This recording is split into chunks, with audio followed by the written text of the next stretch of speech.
Good evening, everyone, and welcome back to the We Are Marshall podcast. My name is Stephen Marshall, and this is my co host, Bill McIntyre. We're just two guys discussing the issues of the day, laying out the facts, and giving you our views and opinions on those facts. If you'd like to speak to us in regards to any of the content on this podcast, you can reach Bill at wearemarshallpodcast.com. And you can reach myself, Steve, at wearemarshallpodcast.com. We'd also love it if you would go like and share our podcast. All of our podcast episodes are all over social media on Spotify, YouTube, Facebook, Rumble. And if you go to Rumble, Rumble's where we populate our channel. And if you subscribe and follow there, you'll get notification of new content and enable us to build our following even further, and we'd appreciate that. This podcast is also sponsored by MateConnector.com, a large dating website out there that has all the features of the other players in the market. It is just much more inexpensive. So we're going to jump right in. We've been off for a little bit. We're going to start maintaining a better schedule of more content for you. And we've got a lot to cover today. And the first story we're going to jump right into, since there's a part of it in the news today, is President Biden's classified documents handling raises alarming national security concerns. The Committee on Oversight and Accountability is undertaking a rigorous investigation into President Biden's handling of classified documents. This inquiry investigates further issues related to transparency, accountability, and the potential national security implications of mishandled classified information.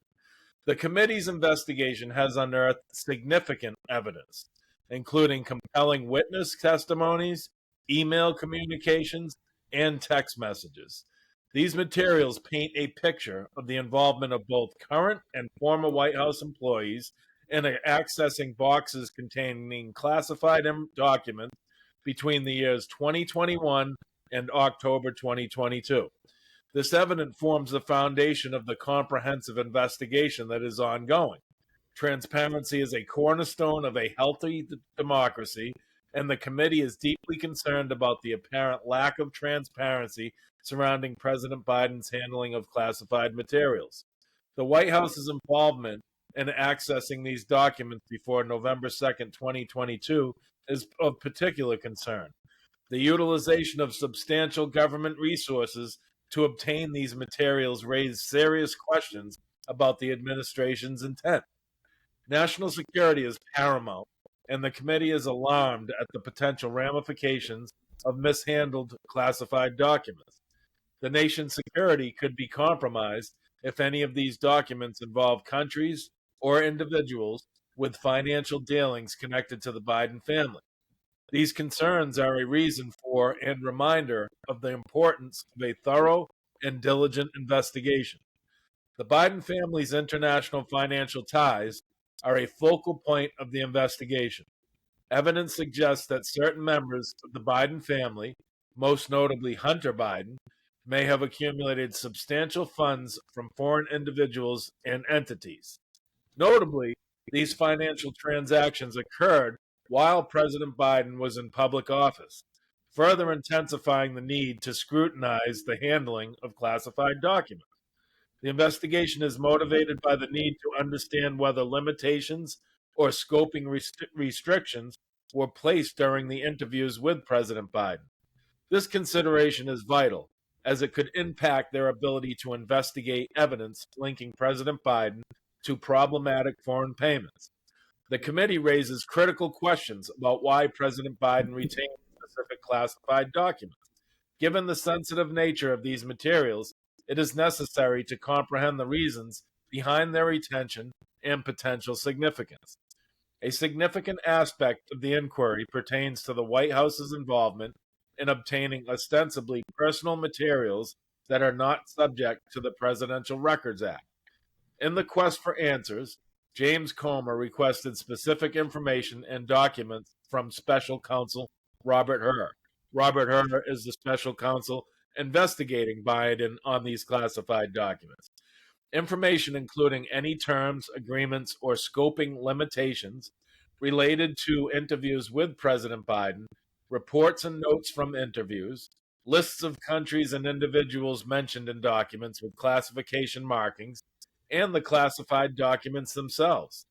The committee serves as the principal oversight committee in the U.S. House of Representatives, and they are responsible for investigating any matter at any time.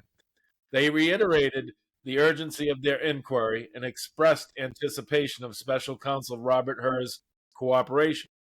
National security remains a top priority, and the investigation seeks to explore the possible national security concerns arising from the mishandling of classified documentation. The investigation continues by thoroughly analyzing the financial connections between the Biden family, their business associates, and foreign entities. It is pivotal to their understanding. Looking ahead, the committee expects cooperation and transparency in their ongoing investigation.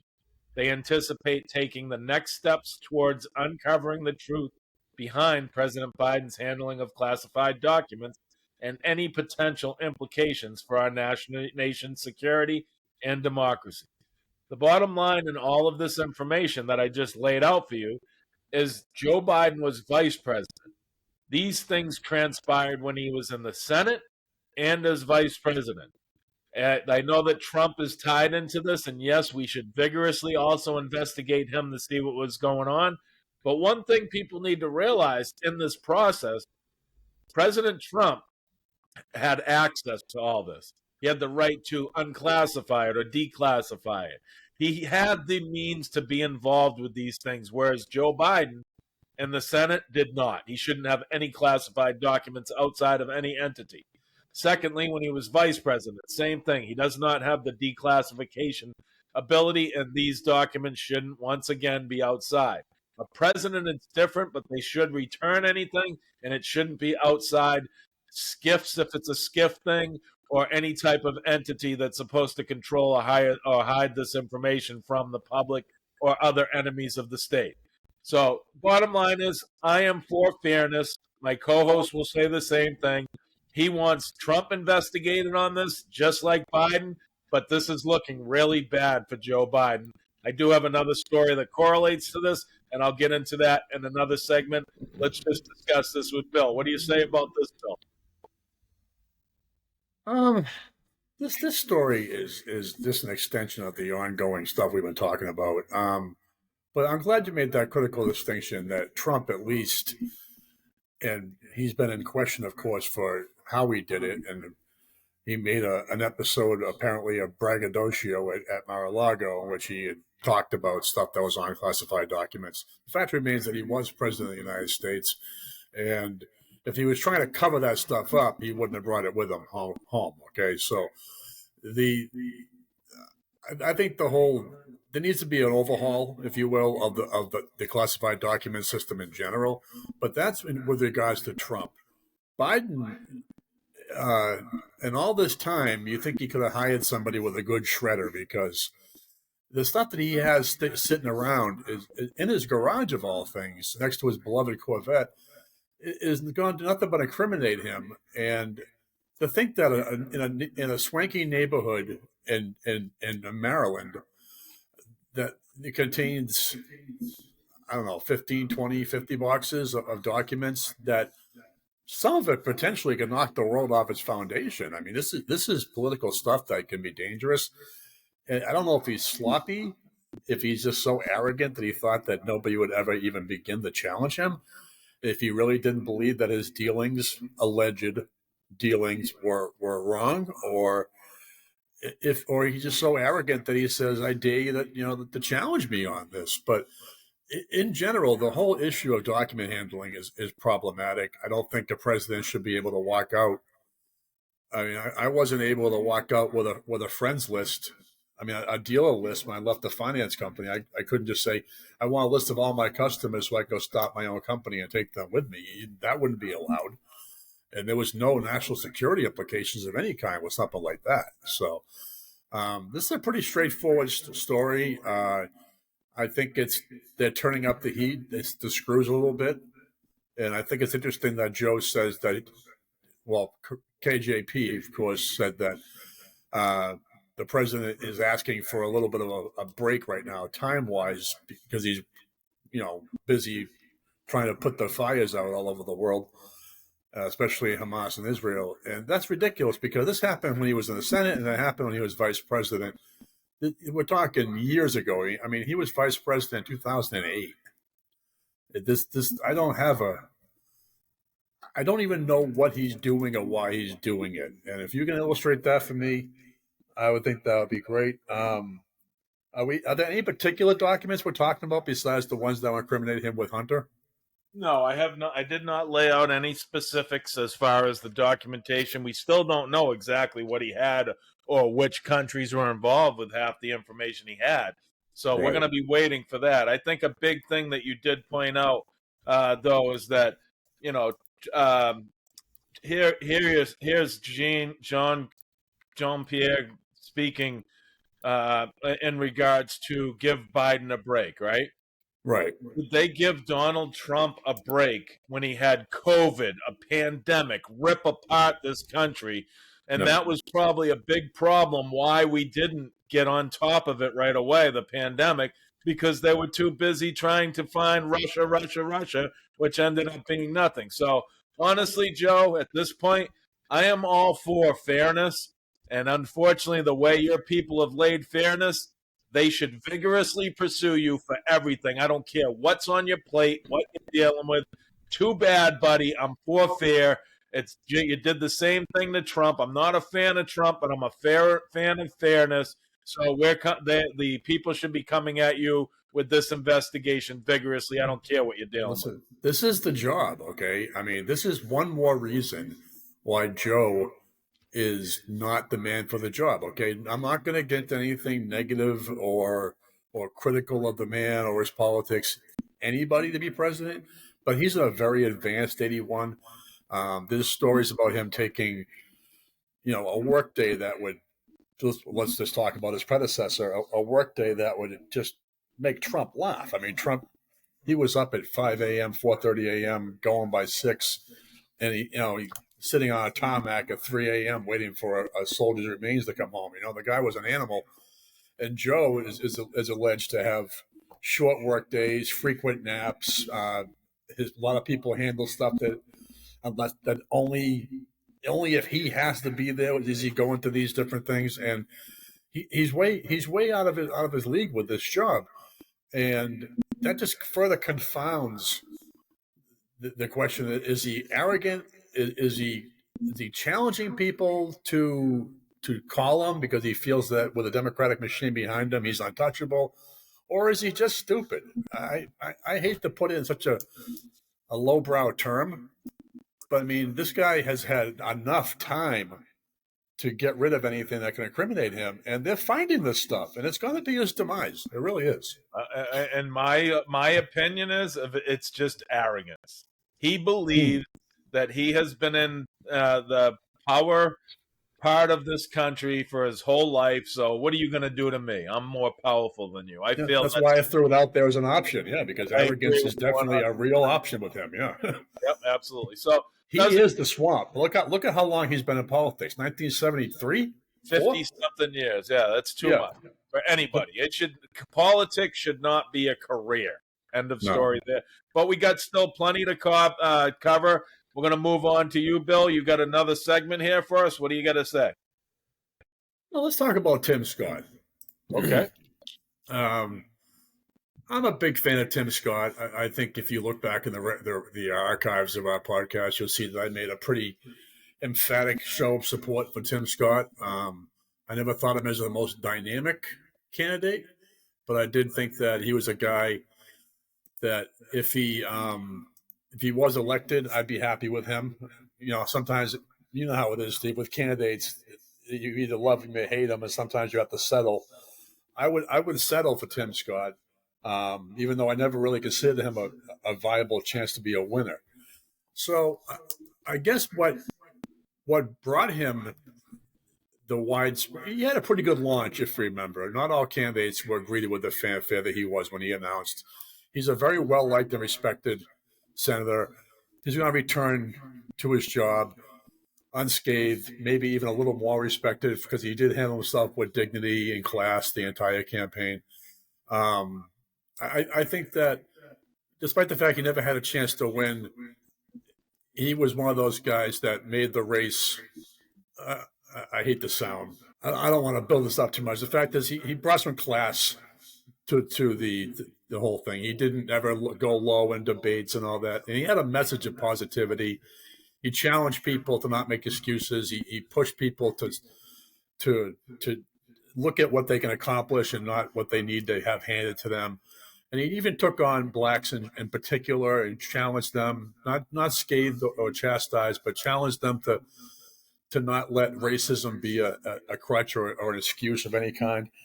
And I think his message was a great message in the wrong campaign, because this campaign is cutthroat. Everything's at stake. The candidate that's going to come closest to Trump, that matters. Is why I watched the debates. I watched them because Trump's not a guaranteed nominee. He might have legal problems that he simply can't get out of, that in which case he wouldn't be able to take it. In that case, you got to know who the other people in the race are, and we know who they are. The contenders are unfortunately, Vivek's not a contender, but Nikki Haley and Ron DeSantis are very viable replacements in the race. But Tim Scott brought a level of class to it that was probably the best thing about his campaign and the worst. So he left last night, left the race. He hasn't endorsed anybody. He hasn't said if he's going to endorse anybody. He basically left it that with some questions. Some of his staffers are a little upset with him that he didn't tell them what he was doing. But apparently he went into the debate with this in his vest pocket.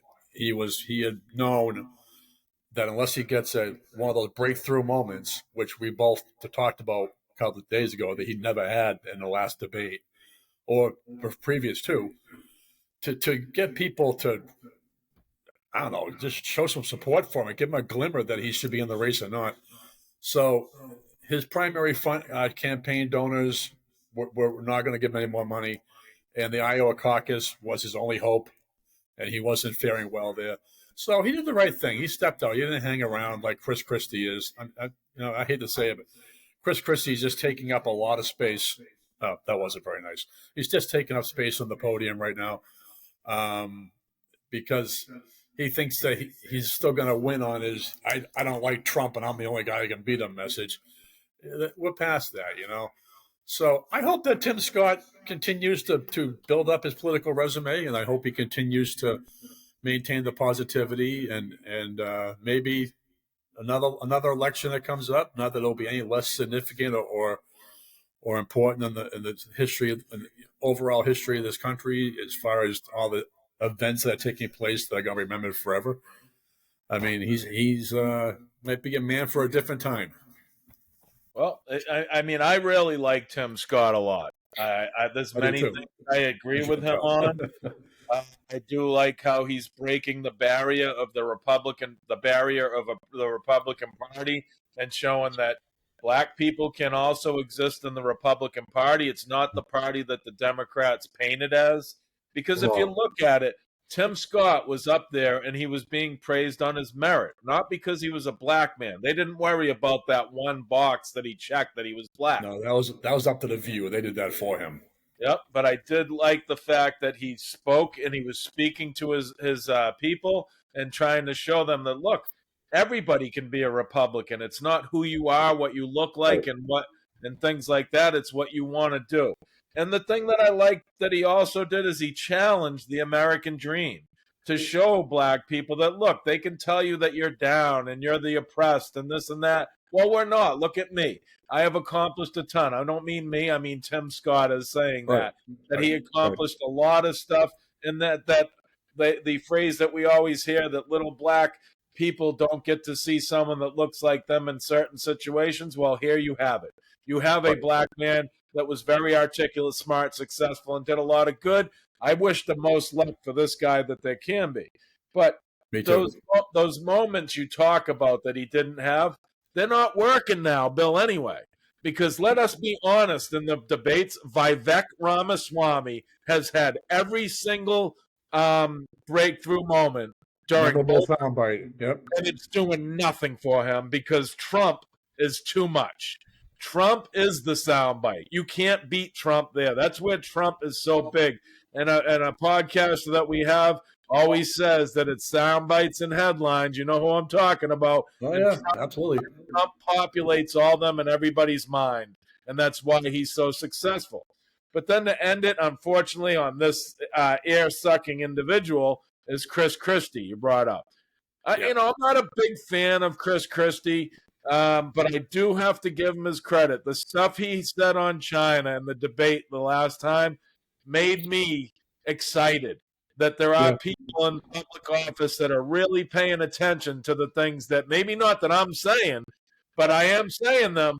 They may not be hearing them from me, but they are paying attention to the things I am parroting about China, and we all should be paying attention.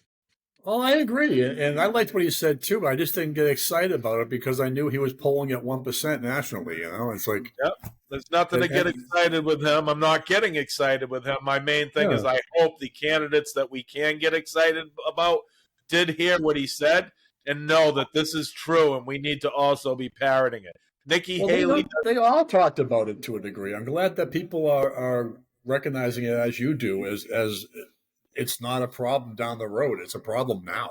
It is, and we got to pay attention to it. But once again, a very good segment. We'll be watching this election. We will be doing some segments on the election the closer it gets. Right now, it's still far out. We don't know who the nominee is for the Republican Party as yet. We can speculate on it, but there's a lot of who the Republican nominee for the Democratic Party is either.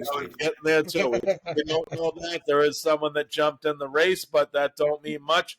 We'll see. There is a lot of stuff swirling around. I think Bill can agree with me on this, that Joe Biden may even drop out of the race. We don't know I yet. predicted it. You know that. You did, and that's on one of these podcasts for you. But we'll move on to the next subject. That's good.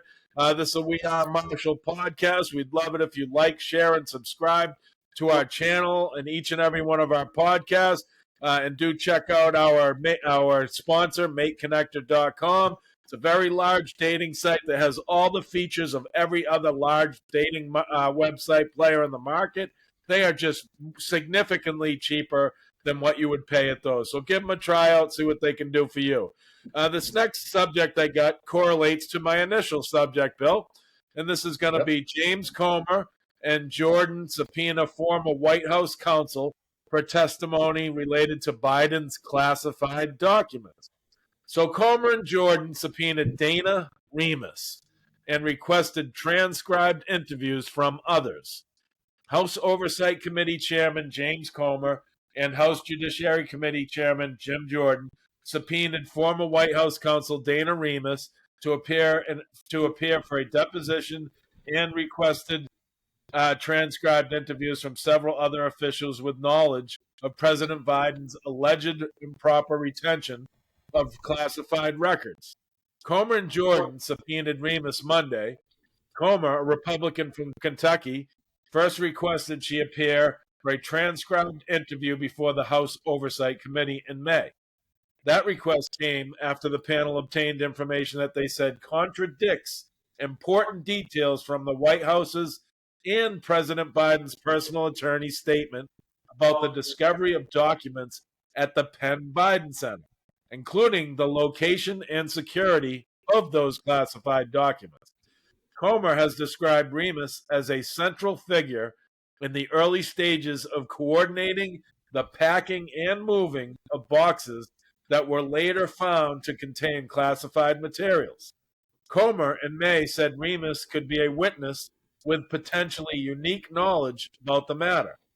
Comer and Jordan also requested an interview with Annie Tomasini, a senior Biden aide and director of Oval Office operations who took inventory of Biden's documents at the Penn Biden Center over a year before they were said to be found. Tomasini is a close friend of the Biden family and Hunter Biden. They also requested an interview with Anthony Bernal, a senior advisor in First Lady Jill Biden's office, Ashley Williams, a special assistant to the president and deputy director of Oval Office operations, and Catherine Riley, who works in the White House Chief of Staff's office.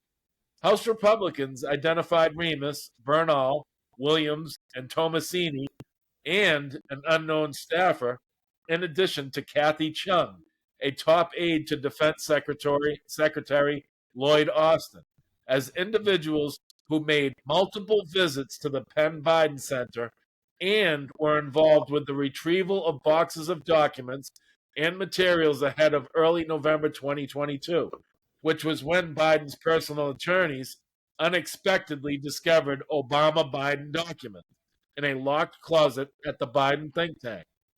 Biden attorneys claim that classified Biden think tank. Think about those words. I know. Biden attorneys claim that classified documents were first discovered at the Penn Biden Center on November 2nd, 2022. But Comer has pointed to a contact between Remus and Chung dating back to May 2022. Comer has questioned Remus's timing of first contacting Chung, flagging that the first contact on May 21st, 2022 was notably the same day the Justice Department had dated a subpoena return date for former President Donald Trump to turn over any classified records being held at Mar-a-Lago. Remus left the Biden administration last year and joined Covington and Burling LLP as a partner. Quote, facts continue to emerge showing that the White House's narrative of President Biden's mishandling of classified documents just doesn't add up, Comer said. It is imperative to learn whether President Biden retained sensitive documents related to any countries involving his family's foreign business dealings that brought in millions to the Biden family. The Oversight Committee looks forward to hearing directly from Dana Remus and other central figures to further our investigation into President Biden's mishandling of classified documents and determine whether our national security has been compromised, Comer continued. And Jordan said the subpoenas and interview requests are part of the House's effort to hold the Justice Department and the president accountable. President Biden's mishandling of classified documents, including the apparently unauthorized possession of classified material at a Washington, D.C. private office and in the garage of his Delaware residence, raised serious concerns about his mishandling of sensitive intelligence information and his Department of Justice's double standard of justice, Jordan said. Today's subpoena and transcribed interview requests represent another step in holding President Biden and the Department of Justice accountable. Comer, Jordan, and House Ways and Means Committee Chairman Jason Smith are leading the House impeachment inquiry against President Biden. Meanwhile, the subpoenas also come after Comer last month demanded answers from special counsel Robert Hur, who is investigating Biden's alleged improper retention of classified records, on whether the sensitive classified documents Biden retained were related to specific countries that were involved in his family's lucrative foreign business deals. Comer is investigating the Biden family's foreign business dealings as part of the House impeachment inquiry, as well as Biden's alleged mishandling of classified documents. Biden sat down for an interview with her last month.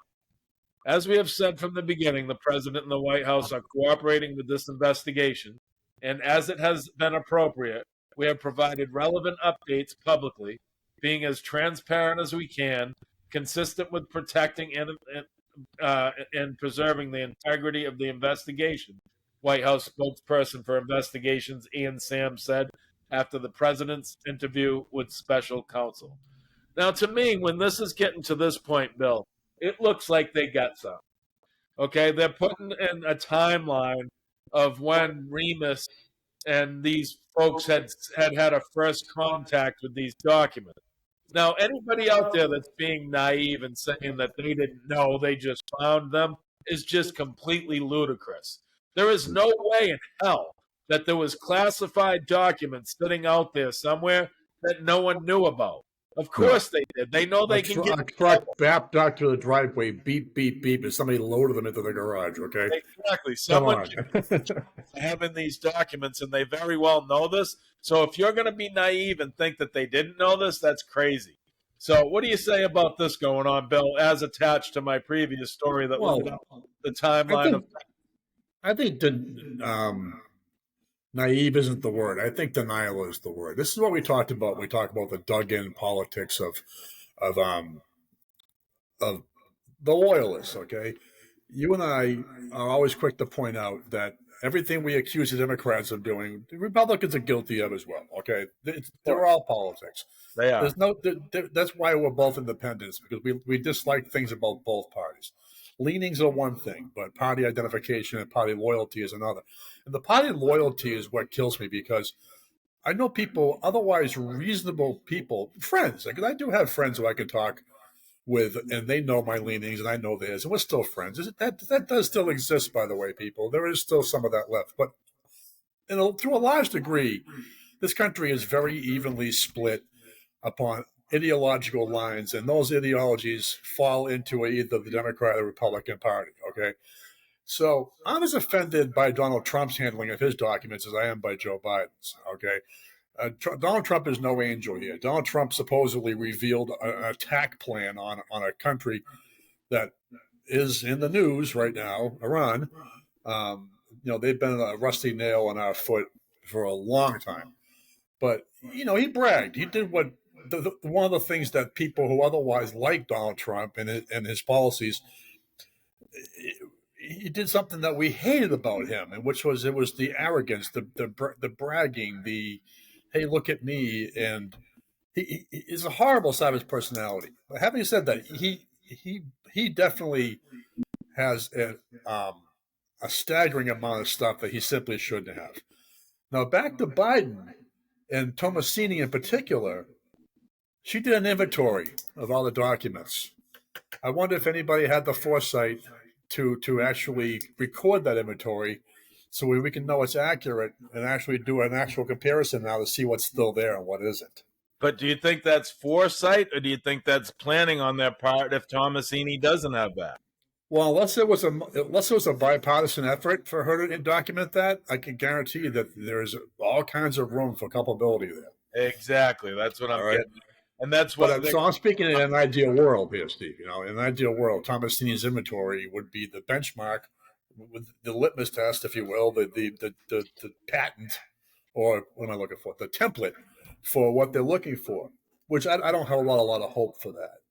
And the only other takeaway I have, because we kind of discussed the subject and you also covered it so thoroughly, is that Comer may be doing one thing, and Jordan is doing under the auspices of what Comer is doing. Jordan is all about finding documents that are going to confirm foreign dealings, espionage payments, influence peddling, with who and with what country and for how much. That's what Jordan is doing. And frankly, I applaud him for doing that. Not because it's Joe Biden, because it's political corruption. All right? I hate the fact that I have to keep saying that. I don't want to see Joe Biden burn. I want to see a corrupt president suffer the consequences of selling out the American people. And if Donald Trump is accused of that, I'm gonna be banging the drum just as loud, Steve. Yep, and I'm right there with you. But here's something that an observation that I've seen, rhetorical, or if you have the information, go for it. My question is, have all these people that have been able to access this classified docs, are they people that are supposed to be seeing classified information? Do they have the right clearance, you mean? Yes. I would hope so. But that's a question I have not heard once on all of this. I know Tomasini's an attorney for the White House, and so isn't Remus, right? Yeah. I mean, Tomasini's the chief of staff area. But that I can see. But all these attorneys, they're also supposed to have access to this type of information? I don't understand. That doesn't make sense to me. Well, we don't hear a lot about the workings of Joe Biden's White House, okay? We've heard stories about him throwing irrational, violent, expletive-laden rants at his staff. He berates people. That's a sign of Alzheimer's. Sorry, but it is. We know that he is extremely intolerant of a lot of people, but I don't hear a lot. And I'm not saying it doesn't exist. I can't remember myself coming across it. how organized and how efficient and how is his circle runs, how is his office runs things, if they're organized, if they're disorganized. They're pretty tight-lipped, and they keep things close to the vest about that stuff. And you're not going to get KGP to throw him under the bus, because she's going to sink, holding his jockstrap, because she is just going down and towing the party line the whole way. So I've never seen someone not answer so many questions, which is her job. Then you could write a book on how to not answer a question. exactly. But like, who do you who saw some of these documents? Think about this. They're at the Biden Penn Center. You're going to tell me that there's not some custodian that cleans the place that has access to that locked room in the Biden Penn Center? You're going to tell me that there aren't other people in that Biden Penn Center that have keys to that locked thing, that only Joe Biden had it? I don't believe that. So what other people that shouldn't have seen classified documents were seeing them too? I mean, that's crazy. Even in his garage, Steve, I don't think Jill is allowed to see these things. Exactly. That's what I'm getting at. Yeah. I mean, this is I'm not saying anything bad about Jill, but as the president's wife, she does not have top secret clearance. Correct. And the only other thing I want to say about this, something you said, the word tolerance, okay? Yeah. Hasn't the Democrat Party hit the bang of all the drum of we are the party of tolerance all the time? And you're telling all the while exhibiting the worst intolerance I've ever seen in my entire life. Well, let's be real. To me, right now, the way the Democrat Party is working, they're the party of gaslighting. Let's be realistic about it. They definitively are. Not to say that the Republicans don't do that, but right now, as we see all these subjects that get churned through the news, the Democrats gaslight every situation that's kind of a negative factor in there against them. All right, Steve, you and I both have pretty decent vocabularies, okay? You use the word gaslighting properly. I'm not saying that you wouldn't, but I mean, you do use it very properly. Do you know the actual definition of gaslighting? Well, I couldn't spit it off the thing, but I do understand. Yeah. No, I know you do. You've confirmed that. Yep. It means that you deliberately misconstrue reality to make a person think that they're crazy. And this is something that I feel the Democrat Party is doing across the board on so many issues right now. They are. Because what? Because they think we're stupid. 100%. And they don't care how we think anyway, to be realistic. That's what someone who gaslights, the gaslighter. There's a movie about this where a man actually made his wife believe that she was the problem with their marriage, and it drove her to madness and alcohol abuse. It was terrible. But it's a real thing. It's various degrees. But gaslighting is on the pretense that you have the ability to take people and change their entire opinion on something based upon what you told them. Right. And this is what they're doing. Another good segment that ties together the initial story to this story. People pay attention. We're going to look into the Trump area of his classified documents in the next podcast so I can stay consistent. This way we have both sides of what's going on. I just thought that the breaking news of the attorney being subpoenaed today would make this for good news, and it'll segue me into tomorrow or the next day to show what's going on in Trump's. And I laid the groundwork for that by mentioning Trump because, again, fair and balanced, and we're not taking sides. We're sniffing out wrong wherever it is. I don't care what side of the aisle it's on. I really don't. Correct. All right. So that good segment, Bill, I'm going to hand this off to you. You got another couple segments, so take over, my friend.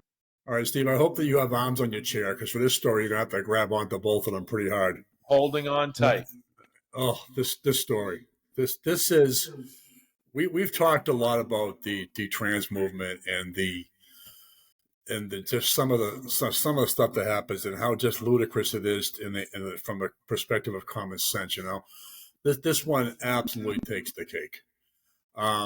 Here's the headline: Female reproductive health charity sparks outrage for appointing a trans woman as CEO. And the subtitle is, in quotes, absolute disaster. Endometriosis is a very painful condition that only women can get it. It involves the uterus, the walls of the uterine walls. I've known people who had it. Very painful, very troubling. It's very common also. And there's a charity dedicated to it called ESC, which is Endometriosis South Coast. It's an inclusive charity set up to support those diagnosed with endometriosis or adenomyosis. They both occur when its tissue similar to the lining of the uterus grows outside the uterus or into the uterine muscular wall itself. Well, ESC, I'm dyslexic tonight, recently announced that Steph Richards, a transgender woman who uses she, her pronouns, was named the new CEO of the charity. Okay, now, before I go on, I am not trashing transgenderism. I'm asking people to take a second and just grasp what it is for a person who has no biological understanding of a disease that she's a CEO of this charity that deals with nothing but a reproductive issue for reproductive organs that she does not have. Okay, it's ludicrous. So, the announcement itself included a picture of Richards alongside a quote that read, and just for the sake of conversation, when we say a trans woman, we mean a biological male dressed as and identifying and living life as a female, okay? So she dresses as a woman, looks like a woman, but is a biological male. The announcement included a picture of Richards alongside a quote that read, "Isn't it ridiculous that I've got to my 40s before any medical professionals ever even mentioned endometriosis?" She wouldn't have discussed that because she isn't a person who could get it.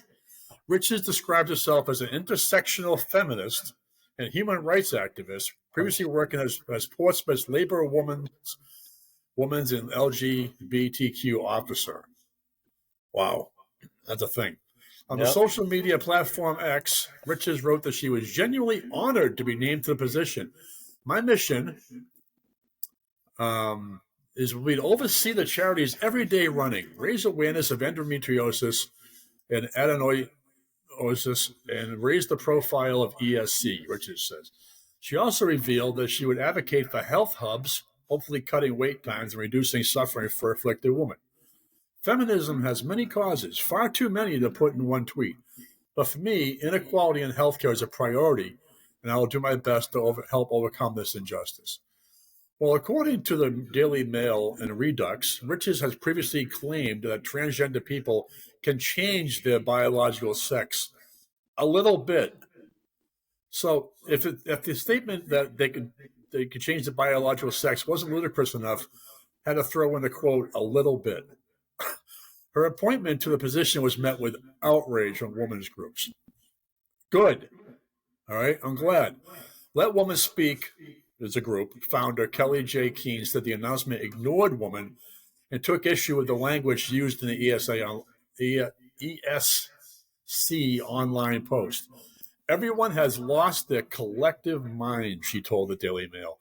The losers are women who suffer from endometriosis who have to rely on a charity that won't call them women, but people who will call a man a woman.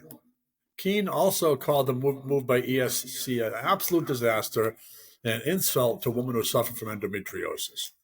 Steph Richards replies on X, "Calmly working today while under a barrage. Genuinely appreciate your support, especially those who have GC views. Thank you and enjoy conservatives falling all over themselves." Oh, my goodness. So she interjected politics into it to make it so much worse, if it's possible. She says, when a male person was appointed as a period office, okay, in Scotland, there was an outcry and he lost the post. How is this any different? Hill asked, for Millie Hill on social media. She wanted to talk about a case in Scotland where a man was appointed as the country's first period dignity officer. That's a thing. Didn't know that either. Richard responded to her on X, writing, "Well, Mill Hill, I was researching issues around pregnancy and women's health well over 2 decades ago. Strangely, in those days, sex didn't come into it. I've offered to share my knowledge with you to improve your books. You refused to meet me." Well, this is the ongoing war on woman, Steve. This is all it is. This is what Riley Gaines is talking about. This is what any self-respecting woman who can put aside the progressive leanings of society today and look at this.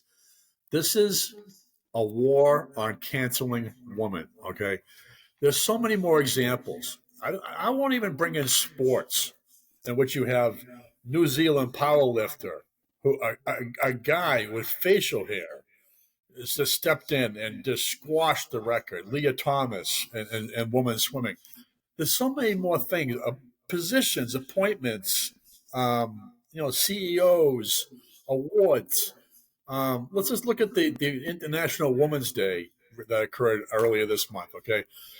First Lady Joe Biden commemorated Women's History Month by honoring Alba Rueda, a transgender person who serves as Argentina's current special envoy for sexual orientation and gender identity in the Ministry of Foreign Affairs, International Trade, and Worship, and was the first Argentine Undersecretary for Diversity Policies in the newly created Ministry of Women. That's one, okay? She was honored at the White House's Woman of Courage Awards. Another one, she's not a woman, which recognized a group of 11 extraordinary women from around the world who are working to build a brighter future for all. Rueda is a transgender woman who was kicked out of classrooms, barred from sitting for exams, refused job opportunities, subjected to violence, and rejected by her family, Hicks reportedly said during her remarks. But in the face of these challenges, she worked to end violence and discrimination against the LGBTQI plus community. Predictably, Joe Biden got some backlash from Republicans, 0 Democrats apparently, for honoring her on this transgender person on International Women's Day. And this is what they said. Sarah Huckabee Sanders, God love her, she said this. It's International Women's Day, a good time to remember that the Democrats can't even tell you what a woman is. All right. So then you have Representative Leigh Fink. Each year, to commemorate Women's History Month, USA Today releases a list of trailblazing women from all the 50 states as Woman of the Year. This year, the outlet honored a biological male Democratic lawmaker who identifies as a transgender woman. Leigh Fink is the first openly transgender person to be elected and serve in Minnesota's state legislature. That's not the issue. The issue is being honored as a Woman of the Year. It's a dramatic understatement to say that I am beyond honored to see my name among this list of honorees, she wrote. Monroe Lace. This month, the California Bay Area crowned its new Miss San Francisco, who is a biological male. Monroe Lace appeared in an interview with local outlet KRON4 to discuss winning the pageant. Then we have a biological male named Brian Nguyen won a beauty pageant in New Hampshire. Many Twitter users criticized Nguyen's win, pointing out the deserving female participants who competed were robbed of the opportunity to receive a scholarship. Cancellation. Dylan Mulvaney. I'm only bringing up Dylan for one thing. This whole Bud Light campaign was about celebrating 365 days of girlhood. All right. Well, this is what kills me. You hear so many people say things like, how can you say girlhood when you've never experienced the physical challenges of being a woman? Menstruation, all the issues associated with that, hormonal things and all that. Women have it tough, and we all know this. It's an insult and a cancellation of women to have something like this. All right. And that's why Dylan was so insulting to women, and no one spoke up. So the last two things, we've had 2 transgender males appear on the cover of Sports Illustrated swimsuit model. I continue to ask, why don't more women stand up with outrage at this stuff? I'm not going to go on, Steve. I could go on for days. We both could. I'm going to leave it there, okay? This is cancellation of women, and women should celebrate what makes them different and stand up for that belief, not allow this continuous cancellation of what it is to be a woman. Well, I mean, let's be real, Bill, based upon the subject, what happened to feminism? It's gone. A big movement to get women's rights, women to be equal, all this, and now you're gonna basically say, okay, you're a woman, you're different than a man, you want to be equal, but we're gonna make men equal to women and be a woman. You can't do that. Now Well, this whole, there wasn't a movement for that. I guess this is that movement. but this whole, here's a perfect definition of what's going on. The whole trans movement is gaslighting. The whole thing. What's It's the end trying result, Steve? it's trying to tell you and I and people out there that you're a man and you just dress as a woman, so now you're a woman. No, you're not. You're a man dressed as a woman. You're a woman dressed as a man. I mean, if that's how you need to identify, that's fine, but don't try to tell people, don't try to gaslight them into believing that you're a woman when you're really a man. That's just complete Right. fallacy. But the coolest thing about your story, Bill, is, and it's something personal to me. When I was 17 years old, there was a woman named Samantha. I can't remember the movie off the top of my head, but I wish I could. It was like Sam's Song or something like that. It was like a documentary on endometriosis. It was the first time I learned about it. I was 17 years old, and I went to try out as an extra in this movie that was filming at Addison Gilbert Hospital in Gloucester. Okay. I actually got on it as a doctor pushing a patient down the hallway in a wheelchair. So it was my first cool little thing to learn about endometriosis. I didn't know anything about it. I'm a 17-year-old kid. I'm significantly older than 17 now, and here we have this movement still going, which is excellent. But now we've got a man that will never experience this trying to be the banner carrier for endometriosis. It's great that men would participate and help, but not when they're trying under the auspices of being a female that they're not. It's a terrible subject. I'm really fed up with the way trans issues been going on today.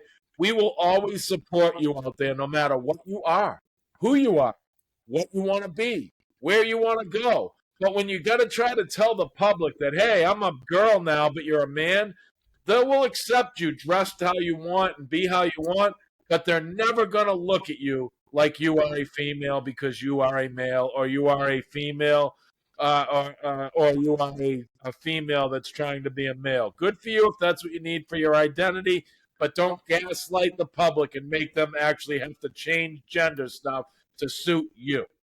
Okay. Let's talk a little more about this. Okay, we have time. All right.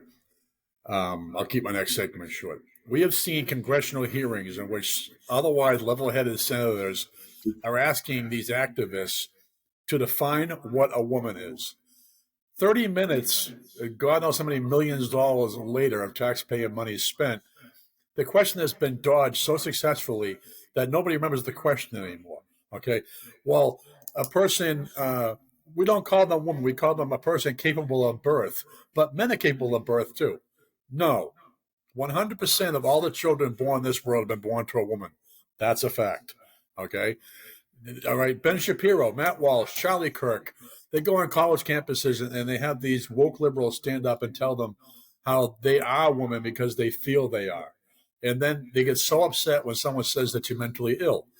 I'm not saying that all people who are transgender are mentally ill, but you have to have some kind of issue going on if you believe that you can have a baby or menstruate or ovulate if you're a guy. You just simply can't. It's biology. I told you a story about the woman who called all those two reporters in Iowa. She says, there's two genders. The reporters got outraged. And they said, what do you mean? She goes, I have a cow and I have a bull. Milk them both and tell me how that goes for you. It was the funniest thing I ever saw because that's it. There's no transgender farm animals. You don't have a cow saying I identify it as a come on. So what we're talking about here, you mentioned feminism. Feminism, it was about empowerment. It was about women taking an equal role in society and not being told to stay home and not have to work and all that stuff.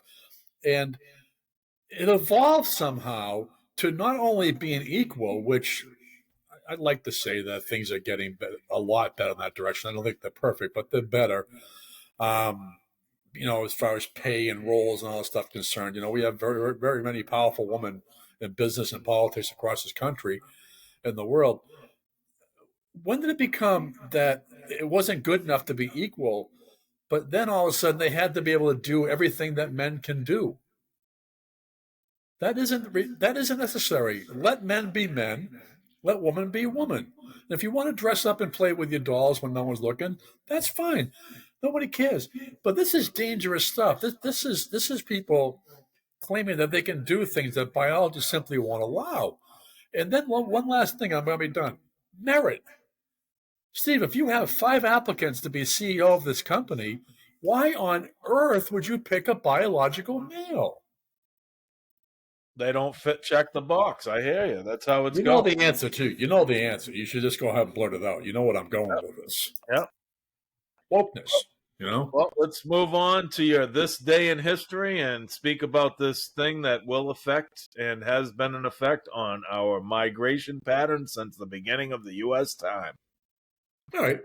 I'll just touch on this. This is really a nice story. 1954, the legendary Ellis Island closes on this day in history. On November 12, 1954, Ellis Island, the gateway to America, shuts its doors after processing more than 12 million immigrants since opening in 1892. Today, tens of millions of Americans can trace their roots through Ellis Island, located in New York Harbor off the New Jersey coast, and is named after Samuel Ellis, who owned the land in the 1770s. In January 1892, a 15-year-old Annie Moore from Ireland became the first person to pass through the newly opened Ellis Island, which President Benjamin Harrison designated as America's first federal immigration center in 1890. Before that time, it was handled by the individual states. Not all immigrants who sailed into New York had to go through Ellis Island. I didn't know this until I read this article, that first and second class passengers were able to submit to a brief shipboard inspection and disembark at the piers in New York and New Jersey. But the poor people, the third class passengers, were forced to be passed through Ellis Island, where they underwent medical and legal inspections to ensure they didn't have a contagious disease or a condition that would make them a burden on the government. And they were turning people away. It did happen. Only 2% of all immigrants were denied entrance, though, ever. So immigration to Ellis Island peaked between 1892 and 1924, during which time the 3.3-acre island was enlarged with landfill. It actually would reach 27.5 acres after it was done. And additionally, buildings were constructed to handle the massive flux of immigrants. During the busiest year of operation, 1907, over 1 million people were processed at Ellis Island. When we entered World War I, immigration declined, and Ellis Island was used as a detention center for suspected enemies. A Guantanamo Bay of sorts, I guess. Following the war, Congress passed quota laws and the Immigration Act of 1924, which sharply reduced the number of newcomers allowed into the country and also enabled immigrants to be processed at consulates abroad. After 1924, Ellis Island switched from a processing center to serving other purposes, detention and deportation, a hospital for soldiers during the war, and a Coast Guard training center. In November 1954, the last detainee, a Norwegian merchant seaman, was released and Ellis Island officially closed. In 1984, the island underwent a $160 million renovation, the largest restoration project in U.S. history, by the way. In December 1990, it opened to the public and is visited by almost 2 million people each year. Now, there are some correlations to be made here. For starters, between 1892 and 1954, it processed 12 million immigrants. Well, we didn't process 6 million immigrants this year alone. So never mind people came to this country legally, okay? Immigration is a massive, as we know by listening to the news, a massive issue in this country. But it's done differently now. What they talked about quota systems, I took a chance to look that up a little bit because I've heard of it before. It was considered to be racist and just a little bit, I don't know what the word I'm looking for here. It was social engineering, if you will. They kind of looked at it in that respect. But what they were doing was we had a quota of people from different countries based upon what they brought to the table. And we had a formula of what we thought certain people from certain countries would do for work when they came here. So when the Europeans were building a lot of churches, we brought in a lot of Italian stonemakers. And this thing, we were trying to bring in what this country needed, which I think is a pretty stark contrast to how we're handling things now. We're pretty much taking in everybody. I mean, the Statue of Liberty, we know what it says, about what we're looking for, who we want. Give us your tired, you're broken, you're hungry, all this stuff. Well, it's not like that anymore. But the thing with the quotas, it was 2% of the total population was allowed, as represented by the census, was allowed to come into the country legally. Everybody else was denied. We actually had limits on how many people from Ireland, China, whatever, you name it, could come into the country. It was disbanded, of course, that whole system, because it was considered racist. And it certainly, I'm not drawing a straight line between that and our immigration issues of today, but I can certainly draw a very stark contrast to the quality of the immigrants today. I think the people, our ancestors, multi generations ago, they came here looking for work, for a better opportunity, for things they didn't get in their home countries, opportunities that they would never get as long as they were alive where they're from. And while there are some people like that now, I want to believe that there is a good percentage of the people streaming over the border right now that are looking for the same American dream. Unfortunately, I think that a lot of people are here for the benefits. I really do. And I have to agree with you. But let's look at this. The migration system back then was probably better because, yes, we strategically took in appropriate specificity of ethnicity to help grow this country. Okay. The progressives want to change everything in this country, right? They don't like our traditions, our conservative ways. Then why can't we change this to go back to that merit type thing? And secondly, we get called xenophobic, racist, all these words because we want to change it. Well, how come Canada doesn't take a rap for this? I mean, you can't even become a citizen there if you don't have 10 grand in your bank. So they're only taking people that got some money. You can't have you can't have a record. You must be held. I mean, they have set down some guidelines. Why can they do it and everything's fine? And they're a finger pointing country too, because let's be real, when we do something wrong, that country's pointing at us constantly.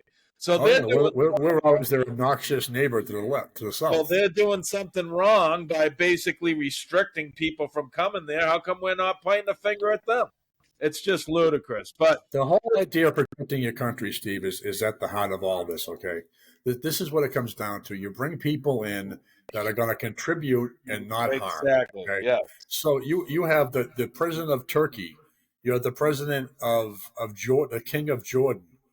I'm not the president of Turkey. I forget what the political distinction for Turkey is, but prime minister, the leader of Turkey, Erdogan. He was interviewed. Poland was interviewed about Palestinian immigrants. I'm not saying all Palestinians. Nobody wants the Palestinian immigrants, refugees in this case, because they have a reputation. And I'm not going to get into whether it's earned or not, but these companies feel that the reputation of the Palestinian immigrants is a violent and destructive force to the society. And they simply said, King Hussein of Jordan said, you can call me a racist all you want. I'm going to protect the people of my country. Well, why doesn't the president of the United States ever echo such a sentiment? Because we take crap for everything in this world. It's Western's fault. That's the thing. But why don't we protect our citizens? That is the one unquestionable, irrefutable role of government. We do, but it's got to be certain presidents in. Certain don't. Joe Biden's a puppet of the progressives. Let's be realistic. They control what he wants. They stick their hand up him, and they do the talking points for him. Bottom line is they don't like the immigration blocked in any or limited in any way. So Joe Biden's going to let them do it and parrot all their ideas. We're going to have to wait for a better president to come in and see whether it's a Democrat or a Republican, just someone that really sees what you're saying, that national security is at risk right here and we need to do better. Well, let me ask you this, okay? It's a simple question. It's fairly rhetorical, okay? The biggest issue people have with immigration right now on the border, there's a lot of issues. I can't put them in an exact chronological order. I could do my own, but I'm not going to. Sure, where are you going to put them? Sure, where are you going to house them? Sure, how they're going to live. But the thing about this is we have unvetted people, which means we know nothing about them. if we have a major terrorist attack, which is in the news right now, right? This is the story of the day. Now the border is finally getting not enough, but it's getting more attention as a liability from both sides of the aisle finally, because of the possibility for domestic terrorism. Okay, so Biden is solely responsible for this mass crossing at the border. Donald Trump had basically worked it out to the point where we reduced border crossings 95% of it. But it wasn't just the wall. He made it that when you pass through Mexico, Mexico was going to process them. They were going to do the claims of what do you call them? The claims of political persecution and things like that. They were going to handle that. 95% down. The day Joe took office, he just signed his pen, signed his name. I got a pen and a piece of paper. He just signed it, and the border's been wide open. Okay, so which one of these bad players, or which group of these bad players, is going to commit a terrorist act because they came in unvetted? Will Joe and his cronies be held accountable in any way for it? Not at all. Remember Kate Steinle in California? Yep. Killed by a guy deported 3 times, right? Yep. People were outraged for about a week. No one talked about it after that. They don't even know her name now. If you ask them, anyway. An American. I didn't look that up. She's etched in my brain. An innocent American citizen whose only expectation of her government was that they would keep her safe through civil and federal government, security forces and police, whatever. And she was killed. Nobody cared. What has to happen for people to care? And I'm going to end the segment on that. A 9/11 has to happen, and I hope it never does, but that's what's going to happen. That united this country like nothing I've seen in a long time. But anyway, we're at the end of the podcast. I end every podcast here at the We Are Marshall podcast with a feel-good story, human interest, technological breakthrough, or a healthcare breakthrough. And this next story I like finding these young kids, these young minds that are doing things to give me hope. And it should give all of you hope out there when you see these young minds doing these wondrous things. So a 12-year-old develops a fire detection system that wins her $25,000 and a top junior scientist award. A 12-year-old girl from Miller Middle School in San Jose has won $25,000 in a science fair for her invention of a new fire detection system that's faster, cheaper, and more reliable than smoke detectors. The Thermo Fisher Junior Innovators Challenge claims to be the nation's premier STEM contest for middle schoolers.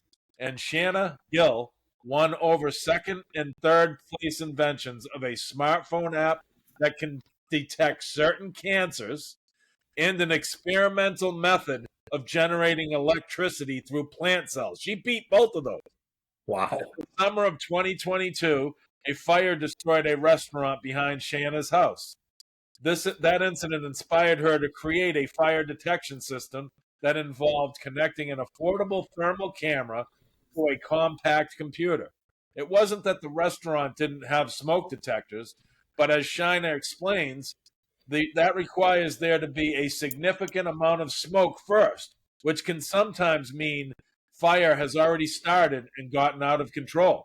She programmed her system to differentiate between people, which were identified as warm objects moving horizontally, and heat sources, such as an active gas burner, which were identified as hot objects that remain stationary. The system can send a text message when it detects a heat source, but no human presence for a continuous 10-minute period. Shanna's system accurately detects human presence 98% of the time, and heat sources 97% of the time.